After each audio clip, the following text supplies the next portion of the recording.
langoustines in particular are one of my true favourites, and they don't come any fresher than Kieran Quinn's caught off the coast of County Mayo in Ireland. The waters of Clew Bay have always been a part of his life. We were always on the shore, in little rowboats, going fishing.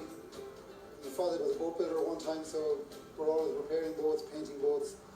Now, from a young age, from as early as I can remember, all I ever wanted to do was go fishing. So Kieran is off to catch langoustines, a succulent white shellfish. They're sometimes called Dublin Bay prawns.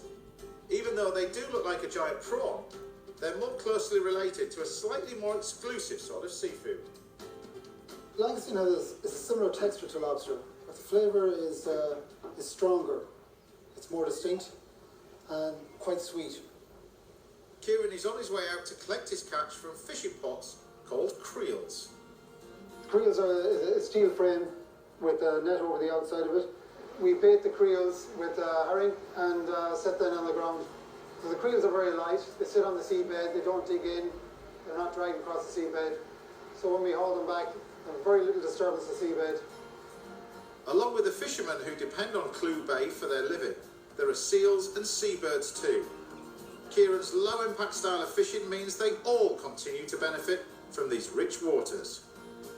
800 baited creels are waiting on the seabed, so hopefully some hungry langoustines have been fattening up nicely inside each one. I'm getting to see a couple of prawns now. Using creels is a selective way of fishing. The live catch Kieran doesn't want, including juvenile langoustines, can be returned to the sea. These prawns are probably big enough for some fisheries, but for the live market that we go for, these are not big enough, so we return them. Next year, these will be big enough to catch.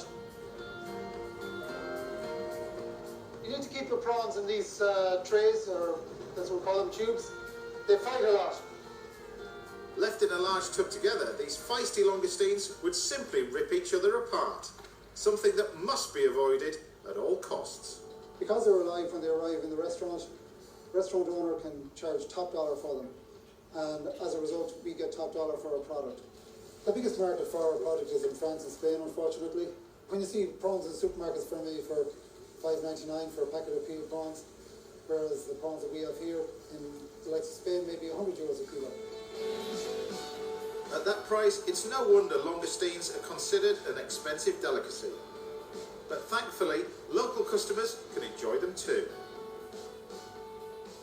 Eagerly awaiting today's fresh catch is County Mayo chef Anya Maguire. We don't always have them every week, it depends on the weather. So when we have them, I have a list of people who I have to call and say, okay, I have Kieran's prawns now. And they come and get them, they come and eat. And at a restaurant on the bay, Anya can't wait to cook this 5-star local shellfish. These are showstoppers. You give these to your guests and they are certainly going to be wow. And for loads of reasons. The flavour is extraordinary, brings a little bit of drama to the table. Produce this good and this fresh needs to be cooked as simply as possible. Anya just fries them off with homemade Irish butter and parsley with a squeeze of lemon. Langoustine, in the main, are a prime product, but these, to me, seem to be the best of the best. They're delicious. In the dining room tonight, there's a tough crowd to please. It's Kieran's family and friends. They're really, really sweet and succulent. They're just delicious, I can't tell you. It's a little bit of heaven, and it's you just know it's good, and it's from a really good source. Sweet and buttery and messy, and I just want to lie down and have me tummy tickled. I think that means he likes them. It's humbling, to be honest, and to see the reaction of the people and the fact that I caught these this morning and we're here eating them now. It's an absolutely beautiful meal. It's perfect. Even if you do have to shell out for this sublime seafood, your dinner guests will thank you for it.